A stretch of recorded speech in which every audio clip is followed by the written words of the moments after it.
আসসালামু আলাইকুম। চাকরি প্রত্যাশী ভাই বোনেরা কেমন আছেন সবাই? আশা করছি আল্লাহর রহমতে সবাই ভালো আছেন। বাংলাদেশ বিদ্যুৎ উন্নয়ন বোর্ডে বিশাল একটি সার্কুলার প্রকাশিত হয়েছে, যেখানে পদ সংখ্যা রয়েছে 1596 জন। এই পদে আবেদন করতে হলে শিক্ষাগত যোগ্যতা থাকতে হবে এসএসসি পাস। আপনি যে কোনো শাখা হতে এসএসসি পাস করে থাকলে এই পদে আবেদন করতে পারবেন। পদের নাম হচ্ছে সাহায্যকারী। এই পদে আবেদন করতে হলে পাত্রীর বয়স হতে হবে 18 থেকে 32 বৎসর।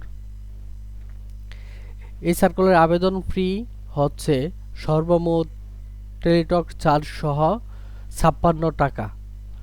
আবেদন শুরুর তারিখ হচ্ছে 24/11/2025 সকাল 10 ঘটিকা হতে। আবেদনের শেষ তারিখ 15/12/2025 বিকাল 5 ঘটিকা পর্যন্ত। উক্ত সময়সীমার মধ্যে আপনাকে আবেদন করে ফেলতে হবে।